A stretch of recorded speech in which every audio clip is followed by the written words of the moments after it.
Satu nyawa, satu malam ramai. Kalau kamu mau kaya instan, siap kehilangan orang yang kamu sayang.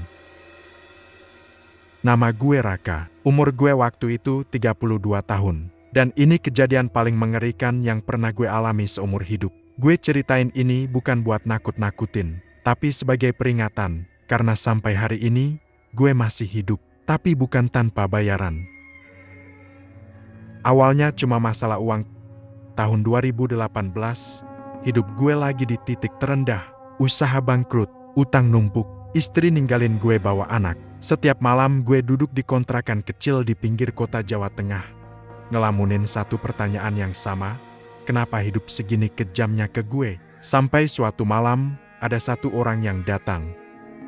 Pertemuan pertama dia laki-laki tua, datang tanpa motor, tanpa suara langkah. Padahal pagar kontrakan gue selalu bunyi kalau dibuka. Dia cuma bilang satu kalimat, "Kamu mau usaha kamu hidup lagi." Gue pikir itu orang gila, tapi sebelum gue usir, dia nyebut jumlah utang gue dengan tepat, bahkan termasuk utang yang belum pernah gue ceritakan ke siapapun. Tawaran itu dia bilang, Buka toko kecil, apa saja, nanti akan ramai. Tapi ingat, jangan pernah tutup tokonya sebelum jam 12 malam.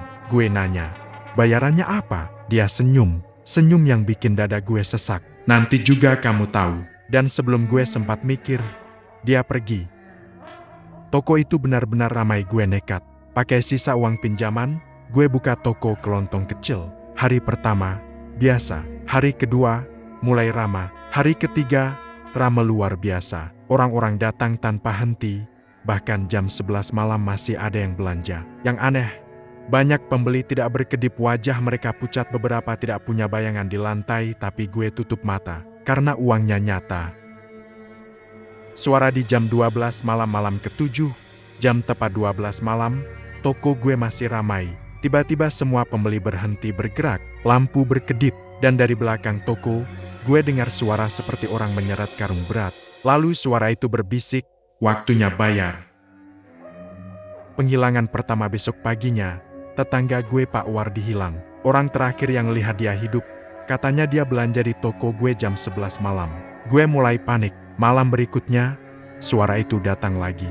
Lebih dekat, lebih keras. Dan kali ini, gue lihat sesuatu. Sosok di belakang toko. Di gudang belakang, ada lubang hitam di lantai.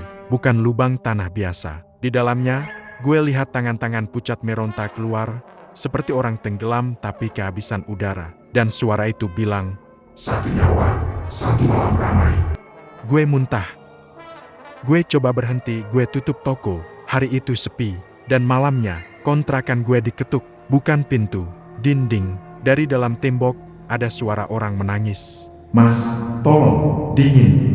Suara itu, suara Pak Wardi. Teror dimulai setiap malam.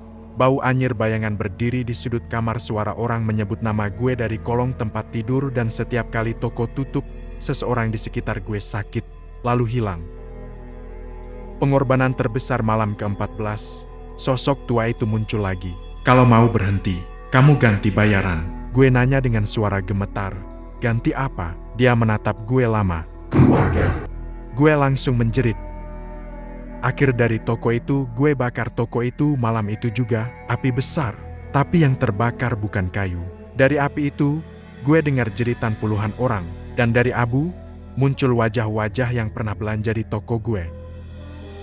Aku selamat, tapi tidak sepenuhnya. Sekarang gue hidup sederhana. Gue nggak buka usaha lagi. Gue kerja serabutan.